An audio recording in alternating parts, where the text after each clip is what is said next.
नमस्कार, स्वागत है आपका तेज़ न्यूज़ में। राहुल गांधी की वोटर अधिकार यात्रा पर मचा सियासी बवाल। शहजाद पूनावाला ने लगाया सनसनीखेज आरोप। बोले, ये वोटर नहीं, घुसपैठिया अधिकार यात्रा है। जानिए इस बयान के पीछे की पूरी कहानी। मित्रों, सबसे पहले तो आपका बहुत बहुत धन्यवाद कि आप इस प्रेस वार्ता के लिए यहाँ पर पधारे।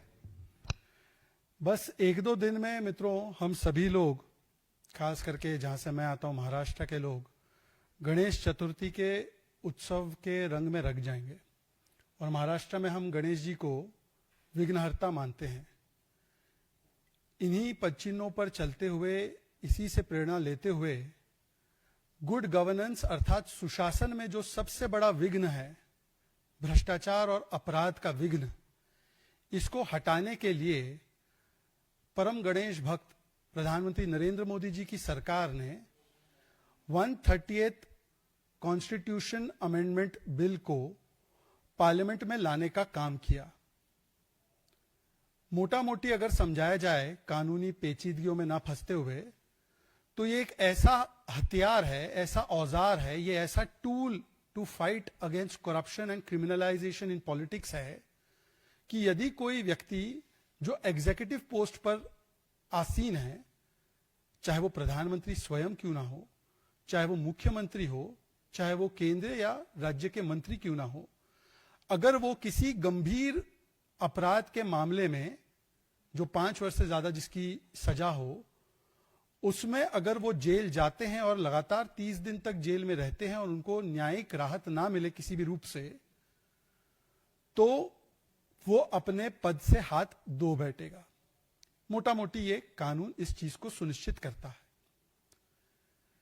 मतलब कि ये कानून नैतिकता के पक्ष में है, मतलब कि ये कानून गुड गवर्नेंस के पक्ष में है, मतलब ये कानून क्लीन पॉलिटिक्स के पक्ष में है, मतलब ये कानून सुशासन के पक्ष में है। और जो सुशासन और क्लीन गवर्नेंस में जो सबसे बड़ा विघ्न है, क्रिमिनलाइजेशन ऑफ पॉलिटिक्स का, इसको हटाने में ये सबसे बड़ा एक प्रकार से वरदान है। पर दुख की बात यह है कि आज जब पूरे देश ने इस नैतिकता के हथियार को, इस सुशासन के हथियार को, उसका स्वागत किया है, तो एक हैंडफुल ऑफ ऑपोजिशन पार्टीज है जो कह रही है खुले मंच से कि हम नैतिकता के साथ नहीं, हम निर्लज्जता के साथ है। हम पॉलिटिक्स में प्रोप्राइटी और प्रिंसिपल के साथ नहीं, हम पॉलिटिक्स में प्रिंसिपल के साथ नहीं, अपने परिवार के साथ है। और परिवार पर दाग लगता रहे, पर हम पावर के साथ है।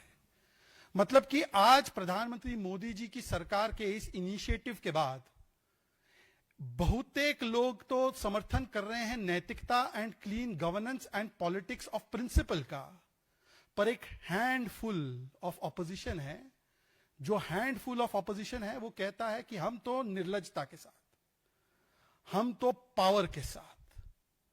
सोचिए इनका गाना क्या बनेगा। अगर इन्होंने, आजकल ये रील बनाने में एक्सपर्ट है, तो इनका गाना बनेगा तो उसका गाने का स्क्रिप्ट होगा, भ्रष्टाचार मेरे परिवार का शिष्टाचार, भ्रष्टाचार ही मेरा जनसिद्ध अधिकार, कोई कार्रवाई करे तो मैं चिल्लाऊं अत्याचार अत्याचार और खेलूं विक्टिमहुड कार्ड, यही मेरा गाना है, मैं हूं भ्रष्टाचार का सबसे परम यार। ये भ्रष्टाचार के यार आज नैतिकता के पटल पर जो कानून लाने की चेष्टा की जा रही है, उसका विरोध कर रहे हैं। और सोचिए, जेपीसी जब ये मामला गया है तो कुछ लोग तो बहिष्कार भी कर रहे हैं जेपीसी का। अब सोचिए, ये तो क्या क्या नहीं बहिष्कार करते। ये तो बहिष्कार भ्रष्टाचार का करने के बदले, बहिष्कार अपराध का करने के बदले, ये कभी शुभांशु जी के लिए जब सम्मान समारोह होता है या सम्मान में उनके डिस्कशन होता है, उसका बहिष्कार करते हैं। जब रेड फोर्ट पर अधिकृत जो 15 अगस्त का देश का कार्यक्रम होता है, उसका बहिष्कार करते हैं। जब प्रथम राष्ट्रपति जो आदिवासी समाज से आती है, उनका प्रथम संबोधन होता है, उसका बहिष्कार करते हैं। ये भ्रष्टाचार और अपराध छोड़कर सब कुछ का बहिष्कार करने वाले लोग हैं। और ये बहिष्कार ब्रिगेड में वो भी पार्टियां हैं, अद्भुत पार्टियां, जिन्होंने जन्म लिया था भ्रष्टाचार के खिलाफ लड़ाई लड़ने की, सौगंध खाई थी। टोपी पहन पहन कर रामलीला में बोलते थे लोकपाल लाएंगे, सबको जेल भिजवाएंगे, 14 लोगों की फहरिस्त लेकर घूमते थे कि बिना एफआईआर, बिना कोई एक्यूजेशन के इनको इस्तीफा देना चाहिए, तिहाड़ जाना चाहिए, 2 दिन तक बंद करो तिहाड़ में, देखे सब उगल देंगे। ये ऐसा कहने वाले लोग, इनका भी पॉलिटिकल यूटर्न या यूं कहूं सियासी धर्मांतरण, पॉलिटिकल कन्वर्जन ऐसा हुआ है कि अन्ना छोड़ के लालू तक, झाड़ू छोड़ के दारू तक, पाठशाला छोड़ के मधुशाला तक, और शराब में ऐसे खराब हुए कि अब बोलते हैं कि जिनको तिहाड़ भेजने का प्लान था उनके साथ बैठकर बोलते हैं कि तिहाड़ से सरकार चलनी चाहिए, और चलाई भी। 150 दिन तक तिहाड़ से सरकार चलने का अगर एकमात्र उदाहरण था तो वो इन्हीं व्यक्तियों से था, ये जो आए थे राजनीति को बदलने के लिए, खुद कितना बदल गए। ये जो कानून है, ये जो प्रिंसिपल ऑफ नैतिकता है, इसका जन्म कहां से होता है? जन्म तो संविधान सभा में जब चर्चा चल रही थी केएम मुंशी से लेकर बाकी हमारे महानुभावों की, तो उन्होंने ये हमेशा सोचा था कि एक नैतिकता की राजनीति होगी। उनको तो लगा कि भाई हमारे नेता आएंगे तो वो नेता होंगे लाल बहादुर शास्त्री जी जैसे, कि एक आरोप लगाने की इस्तीफा दिया, लाल कृष्ण आडवाणी जी जैसे, एक आरोप लगाने की इस्तीफा दिया, मदन लाल खुराना जी जैसे, केवल ML लिखा था डायरी में और वो एंट्री तो इज नॉट इवन प्रूफ, तो मुख्यमंत्री पद त्याग दिया। गृह मंत्री अमित शाह जी जैसे, कि भाई जेल जाने से पहले, आरोप लगने से पहले या आरोप सिद्ध होने से पहले ही उन्होंने इस्तीफा दे दिया। उनको तो लगा कि ऐसी नैतिकता के पटल पर राजनीति होगी। उन्होंने कभी ये नहीं सोचा कि निर्लज्जता का सबसे शर्मनाक प्रदर्शन करने वाला व्यक्ति वो होगा जो लोकपाल की मांग रामलीला मैदान से करता था, और वो कहेंगे कि हम नहीं देंगे इस्तीफा। 150 दिन, 160 दिन जेल से सरकार चलाई, और जेल से जब सरकार चलाई तो कोर्ट्स ने, हाई कोर्ट ने टिप्पणी की कि आप क्या कर रहे हैं, पर्सनल इंटरेस्ट को नेशनल इंटरेस्ट के ऊपर रख रहे हैं। इनके एक और साथी सेंथिल बालाजी, उन्होंने 244 दिन मंत्री पद ग्रहण रखा, यहां तक कि जब सुप्रीम कोर्ट ने इनको राहत भी दी तो वार्निंग देना पड़ा कि यदि इनको फिर से बनाया मंत्री तो हम सीधा जेल में अंदर भेज देंगे। ये क्या चल रहा है? ये एडमिनिस्ट्रेशन ऐसे होगा? इन्फ्लुएंस होंगे विटनेसेस, किस प्रकार से दबाव डाला जाएगा? इन्वेस्टिगेशन में तो बाधा होगी होगी, पर आप सोचे प्रैक्टिकली भी ये क्या चाहते हैं। ये हम लोग कोविड में थे तो आप सभी लोग, हम लोग सब वर्क फ्रॉम होम करते थे। ये पहली बार वर्क फ्रॉम जेल कॉन्सेप्ट चाहते हैं क्या इस देश में? वर्क फ्रॉम जेल होगा मतलब कि मुख्यमंत्री बैठेंगे अंदर, कैबिनेट की मीटिंग जेल के अंदर होगी। ये प्रैक्टिकल है क्या? मान लीजिए कि युद्ध या मान लीजिए बाढ़ की स्थिति आती है, अर्जेंट डिसीजन लेना है, कैसे लिया जाएगा? जेल के भीतर से? या आप सोचिए, कल्पना कीजिए कि जो कैबिनेट की फाइल्स होती है, आप लोग कवर करते हैं गवर्नमेंट को, सीक्रेट होती है। अब जब कुछ अंदर आता है जेल के, वो तो चेक होकर के आती है, तो क्या ये सीक्रेट फाइल्स अब वहां के प्रशासन को बताकर फिर अंदर आएगी कैबिनेट मीटिंग के लिए? और जन सुनवाई कहां होगी? हालांकि ये लोग जनता से कटे हुए लोग हैं, पर जन सुनवाई क्या? आप जेल में एक मतलब अलग से कमरा होगा, वहां पे जनता आएगी और अपनी प्रॉब्लम्स बताएगी, जब महाशय जेल में होंगे तब? ये किस प्रकार की व्यवस्था चाहते हैं? तो नैतिकता पर तो ये कहीं पर भी टिक नहीं पाता, प्रैक्टिकलिटी पे भी नहीं टिक पाता। और वैसे तो ये लोग कहते हैं ना, ये सामाजिक न्याय का बोर्ड पहनकर घूमते हैं, सामाजिक न्याय का बोर्ड पहन के घूमते। सामाजिक न्याय का सबसे अहम प्रिंसिपल क्या है? राइट टू इक्वालिटी, समता का अधिकार, समानता का अधिकार। अब आप देखिए कि कोई अगर केंद्रीय कर्मचारी हो सरकारी, तो वो सीसीएस के रूल से गवर्न होता है, और रूल 10(2) बोलता है कि यदि कोई कर्मचारी 2 दिन तक अगर जेल में रहे तो ऑटोमेटिक सस्पेंड हो जाता है। वाह भाई वाह! केंद्रीय सरकार का या कोई सरकारी कर्मचारी तो 2 दिन तक जेल रहे वो सस्पेंड हो जाए, पर ये जो सामाजिक न्याय का पाठ पढ़ाने वाले, आर्टिकल 14 का हवाला देने वाले चाहते हैं कि भाई मंत्री और मुख्यमंत्री या बड़े ओहदे पर बैठा हुआ व्यक्ति जेल से सरकार चलाए। ये क्या सामाजिक न्याय और समानता है क्या? ये राइट टू इक्वालिटी है आपका? बताइए। इस पर भी कोई जवाब नहीं। कहा जाता है कि टारगेट किया जाएगा, हमें टारगेट किया जाएगा। अरे कहां से टारगेट होंगे भाई साहब? आप अपना इतिहास तो देखो।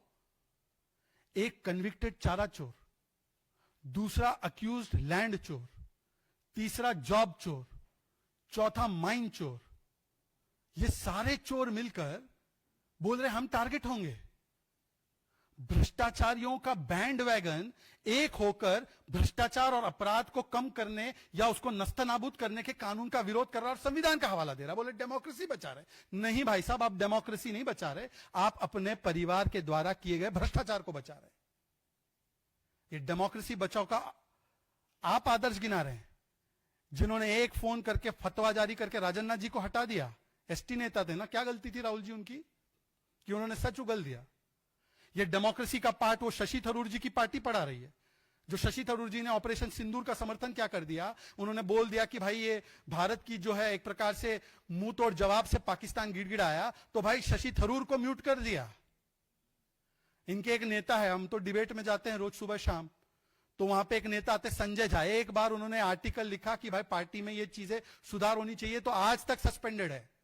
आज तक Sanjay Jha suspended for ever. ये लोग हमको डेमोक्रेसी का पाठ पढ़ा रहे जो इमरजेंसी के पोता पोती है, जिन्होंने अपने बच्चों का नाम, बेटों का नाम, बच्चों का नाम इमरजेंसी के विरोध में जो कानून का विरोध किया था मीसा का, उसके ऊपर रखा। वो हमको डेमोक्रेसी बचाने का पाठ पढ़ा रहे, भ्रष्टाचार को बचाते हुए। गजब है। चलिए, टारगेट करना होता तो प्रधानमंत्री पद को क्यों रखा जाता। आज गृह मंत्री जी का एक बहुत ही अच्छा एक इंटरव्यू आया है और आप सभी लोगों ने उसको देखा होगा। उसमें तो पूछा गया गृह मंत्री जी से, तो गृह मंत्री जी ने बताया कि किस प्रकार से प्रधानमंत्री जी जिस चीज को लागू करते हैं वो अपने आप को कानून के ऊपर नहीं, वो अपने आप को इक्वल अंडर द लॉ समझते हैं। तो उन्होंने बोला कि इस व्यवस्था में प्रधानमंत्री को भी होना चाहिए। अब कॉन्ट्रास्ट कीजिए 50 वर्ष पहले क्या हुआ था। अभी हम लोगों ने हाल ही में 50 वर्ष ऑब्जर्व किए थे संविधान हत्या दिवस के। उस समय एक प्रधानमंत्री थी इंदिरा गांधी, आयरन लेडी जिनको कहते हैं कांग्रेस वाले।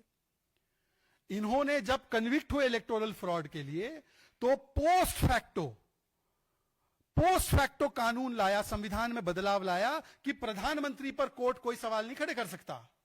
और दूसरी ओर एक नरेंद्र मोदी जी की सरकार है जो स्वयं कहती है कि अगर शुरुआत होगी इस कानूनी व्यवस्था की तो प्रधानमंत्री को पहले रखा जाएगा। अगर मुझ पे आरोप होगा और मुझको 30 दिन जेल जाना पड़ेगा, मैं भी ऑटोमेटिकली पदमुक्त हो जाऊंगा। यह अंतर है कांग्रेस की सोच का, निर्लजता की सोच का, और प्रधानमंत्री मोदी जी की सोच का, नैतिकता की सोच का।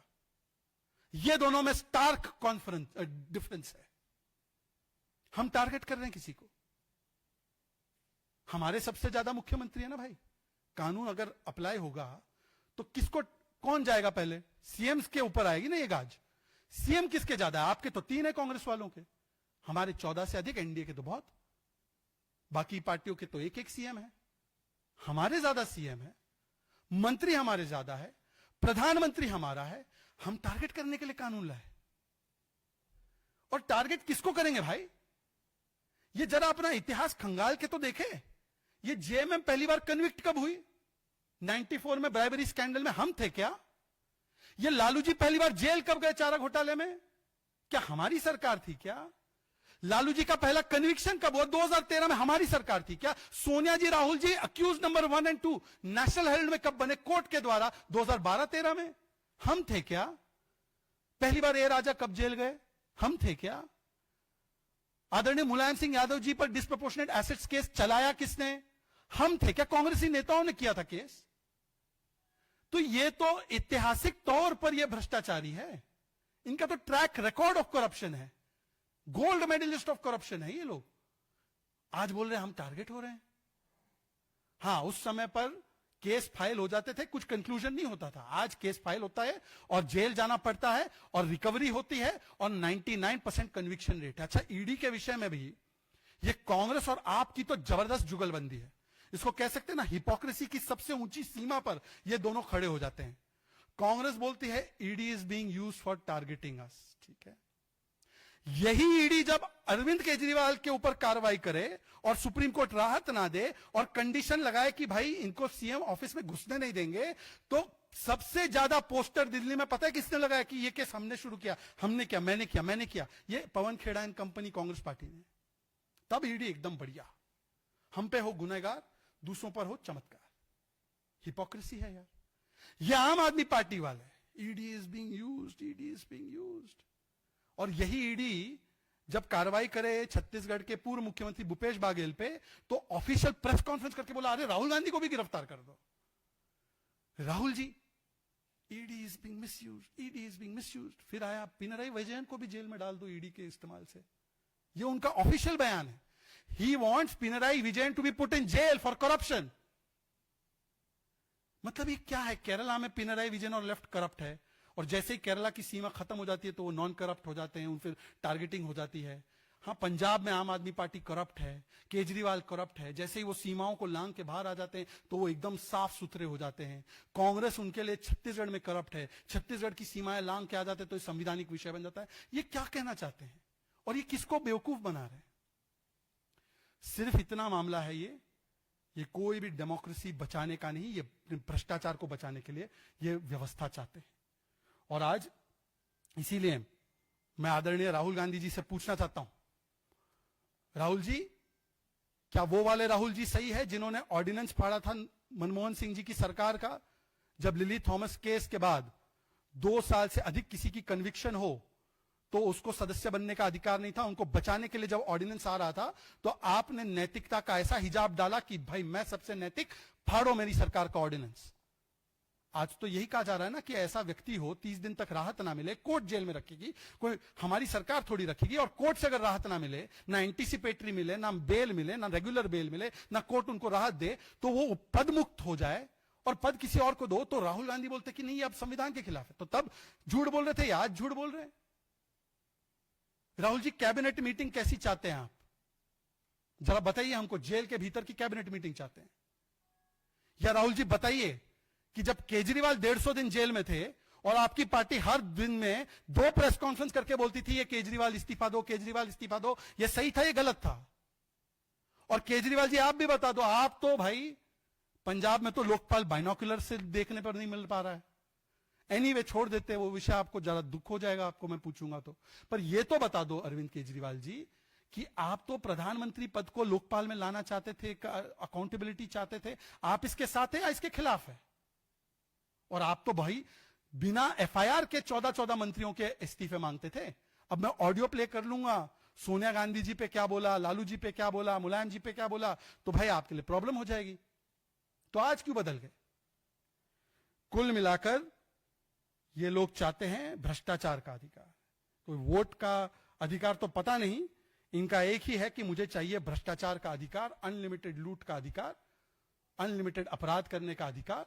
और मुझे लगता है कि इस विषय पर आज खुलकर इन विपक्षी दलों को बताना चाहिए कि वो नैतिकता के साथ है लाल बहादुर शास्त्री जी की, एल के अडवाणी जी की, या वो केजरीवाल की निर्लजता के साथ है, सेंथिल बालाजी की निर्लजता के साथ है।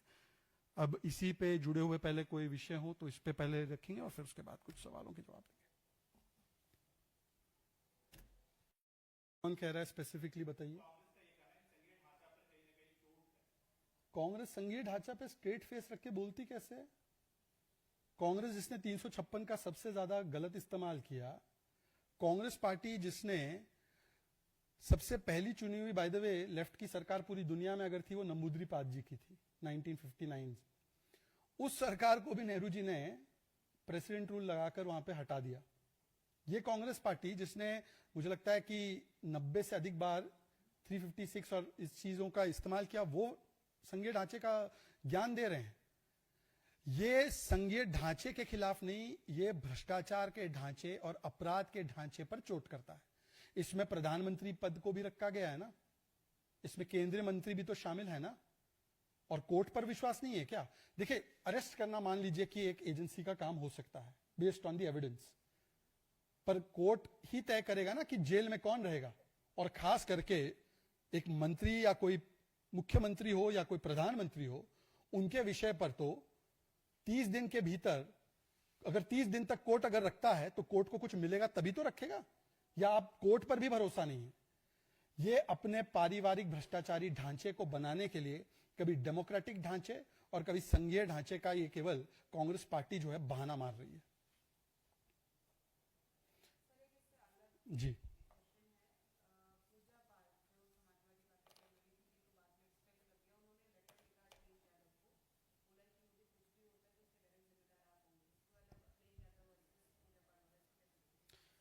देखिए, पीडीए समाज का सम्मान, पीडीए समाज का सम्मान और बोलने की आजादी का सम्मान, ये किस प्रकार से चल रहा है अखिलेश भाईजान के यहां पर, ये इसका जीता जागता उदाहरण है। पूजा पाल जी की, जिसे कह सकते हैं ना, सबसे बड़ी गलती क्या थी, उनका क्राइम क्या था? पूजा पाल जी पीड़ित है उस गुंडेराज माफिया राज से जिसको समाजवादी पार्टी ने संरक्षण दिया, अर्थात अतीक और अंसारी जैसे लोग। उनको व्यक्तिगत इसका खामियाजा भुगतना पड़ा। वर्षों तक समाजवादी पार्टी की सरकार ने ऐसे ही तत्वों को संरक्षण दिया, समर्थन दिया। आज माननीय मुख्यमंत्री योगी आदित्यनाथ जी की सरकार में ऐसे तत्वों को जो न्यायिक प्रक्रिया है उसके तहत सजा की दहलीज पर पहुंचाया गया। कानून व्यवस्था जब सुदृढ़ हुई है तो पूजा पाल जी ने इसके विषय में विधानसभा में अपनी बात को रखा, जो उनके बोलने की आजादी का एक हिस्सा है। तो सच बोलने के लिए एक शोषित, वंचित, दबे कुचले, पीड़ित समाज से आने वाली, पीडीए समाज से आने वाली बेटी के साथ अखिलेश जी ने वोट बैंक के नाम पर किस प्रकार का व्यवहार किया है, मुझे लगता है कि पूजा पाल जी के साथ साथ ये पूरा उत्तर प्रदेश और पूरे देश के लोग देख रहे हैं। वैसे तो ये कहते हैं हम संवैधानिक अधिकारों के साथ, हम पीडीए के साथ, पर जब भी मौका आता है ये वोट बैंक के साथ हो जाते हैं। और वोट बैंक के चक्कर में कभी किसी बेटी पीडीए समाज से उसका बलात्कार हो तो भी वो वोट बैंक के साथ खड़े हो जाते हैं। और आज पूजा पाल बनाम अतीक, तो अखिलेश जी सीधे सीधे अतीक के साथ हैं, वो पूजा पाल जी के साथ नहीं है। और अब उनको जो धमकियां आ रही है, निश्चित रूप से ये तब से आने लगी जब से उन्होंने ये बात रखी और समाजवादी पार्टी ने उनको एक्सपेल, ह्यूमिलिएट किया। तो समाजवादी पार्टी, जिसका तो पूरा चरित्र गुंडों वाला है, उसको जवाब देना होगा कि एक ऐसी बेटी के साथ इस प्रकार का अन्याय क्यों कर रहे हैं।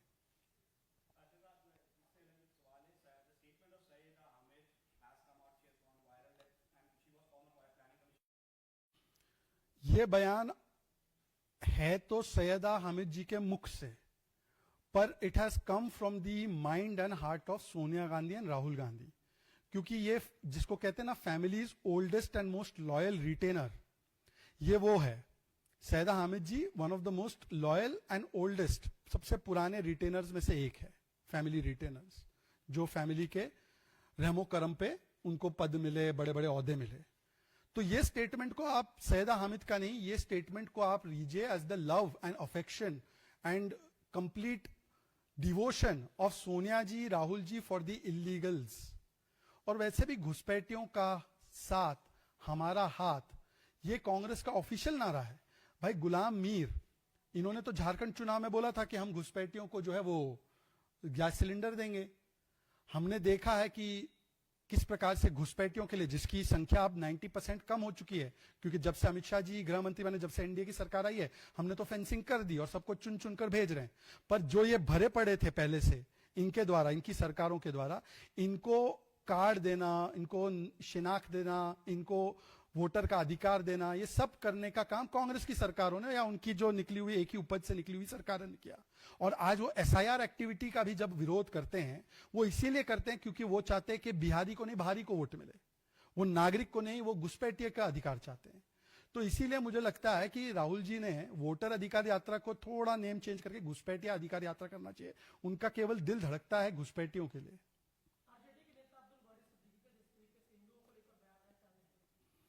इसमें कोई भी नई बात नहीं है। ये इंडी अलायंस की एक ही पहचान, करो सनातन हिंदू का लगातार अपमान, खुश करना है हमारा जो है वोट बैंक का भाईजान, और तभी तो मिलेगी वोटों की दुकान।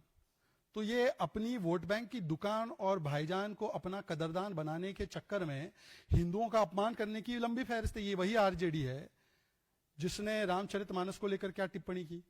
ये वही आरजेडी है जिसने एक समय पर ओसामा बिन लादेन को ऑफिशियली कैंपेनिंग में इस्तेमाल किया, उसके लुकलाइक को।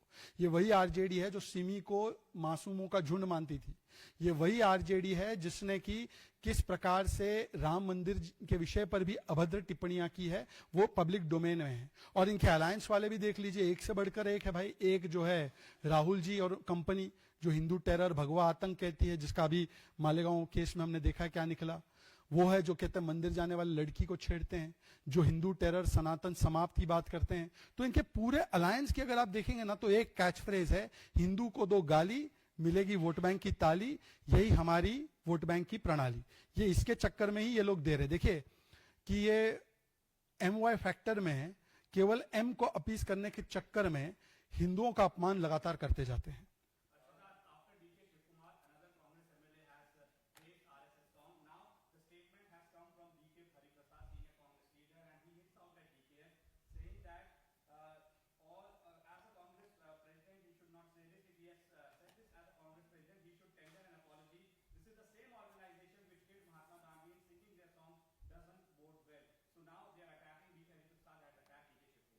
First of all, B.K. Hari Prasad has little knowledge of history and even little knowledge of contemporary politics.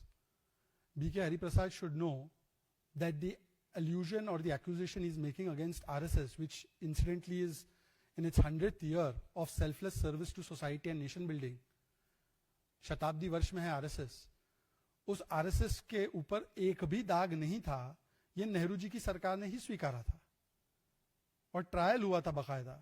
और आज भी जब उनके परमानेंटली युवा नेता राहुल गांधी ऐसे आरोप लगाते हैं तो कोर्ट उनको बुलाकर फटकार लगाती है, तो वो कोर्ट में अपॉलॉजी भी टेंडर करते हैं।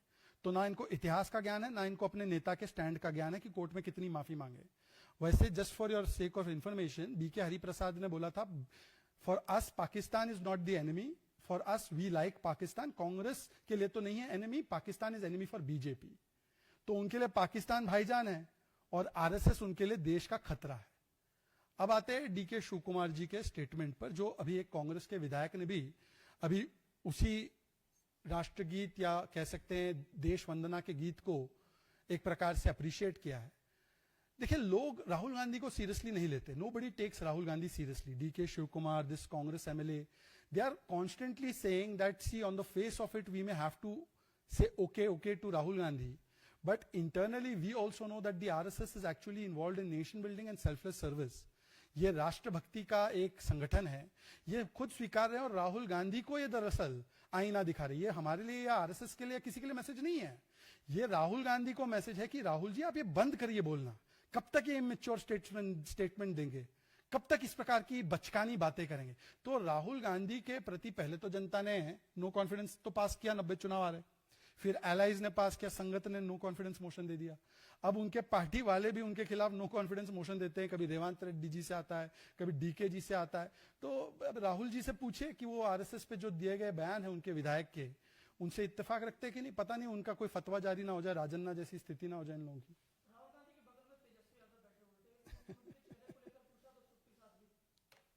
राहुल जी ने कल रात से मैंने सुना है कि 2 गाने बज रहे हैं नॉन स्टॉप तेजस्वी जी के घर के बाहर। नहीं कह रहे तेजस्वी जी के घर से, पर उनके घर के आसपास मैंने सुने, मुझे बताया गया। एक तो गाना है अच्छा सिला दिया तूने मेरे प्यार का, और दूसरा गाना है दोस्त दोस्त ना रहा।